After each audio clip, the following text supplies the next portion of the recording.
Right, Giles, I want to talk to a bloke who we both love dearly. He's not playing any footy at the moment. He's up in Brisbane, but the reason I'm getting him on is I saw something on Twitter. He had this really wicked ride, this push bike, this custom-made bike that was stolen out of his front yard. Oh, no. Captured on CCTV. Yep. He then posted it onto Twitter. Yeah. Got people to look for it and ended up getting his bike back. Great his name story. is Mitch Robinson. He's one of our favourites from the Lions. He's injured, but he joins us now. Mitchy, welcome to the Rush Hour.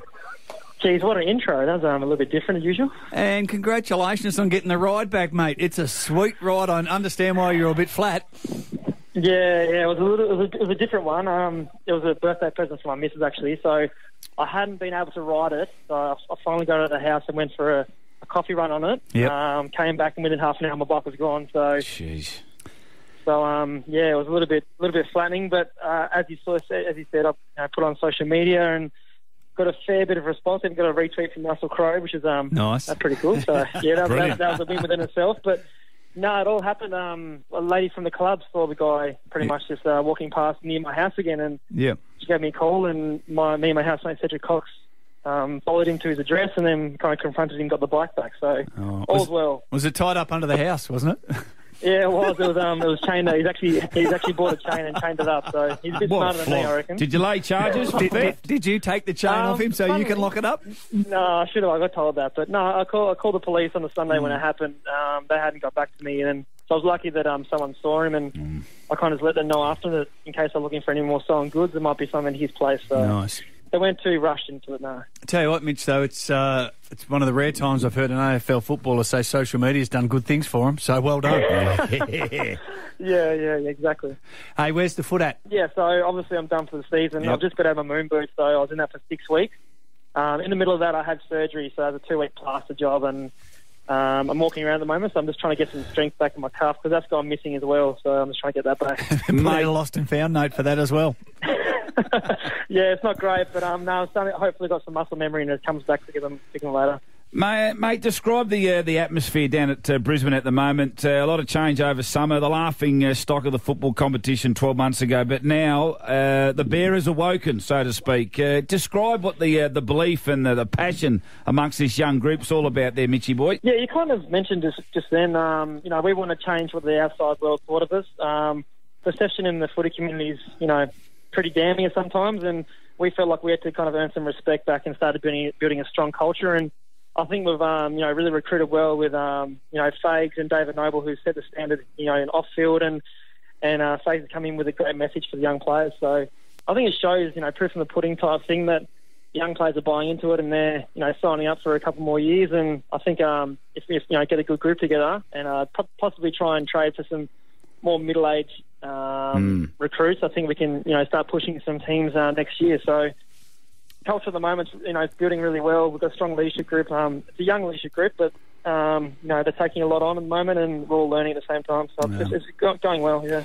Pretty sure Fags and Nobes won't be going for the Favola type this time around. They might leave that one alone.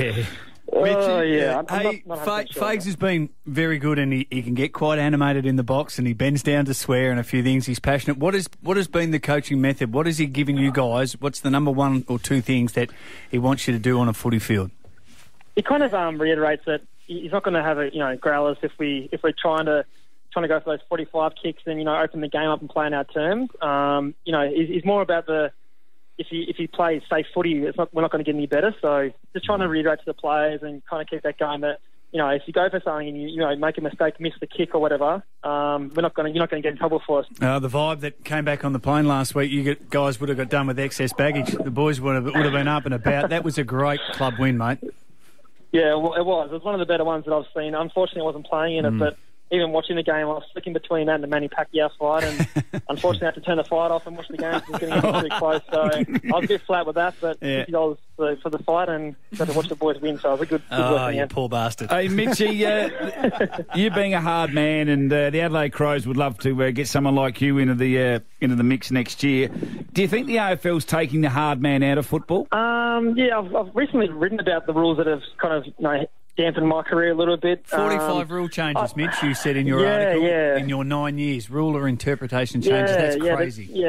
There's been a few. So I think the AFL's found a good balance, because this year has been one of the best years of footy in terms of close games, and anyone can generally win on the day. So I think if we can leave it at that and I think it's just a mid-season tinkering, and that kind of frustrates the boys and the coaches, is trying to adapt to that. So you are seeing the hard men go out, but you're also seeing a lot come in, which the young kids are so skillful these days with talent and stuff. So I don't know, if we can find a good balance, then I'll be happy. Well, mate, you've done an amazing turnaround up there, of course. Won yourself a BNF. The injury really hurts at the moment.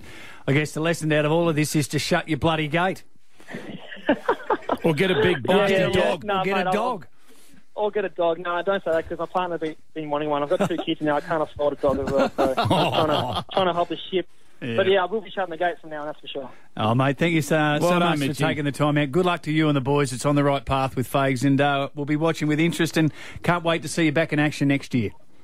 All right, no worries. Thanks for having me, boys. I appreciate that. There is Brisbane Lions hard man, Mitch Robinson, one of our faves, and you're right, Adelaide should go shopping and they need a bloke like him on the inside down here, the lovely boys. I don't think the Lions will let him go now, Louis. They certainly won't. It's the Rush Hour with Jars and Louis, 104.7 Triple M.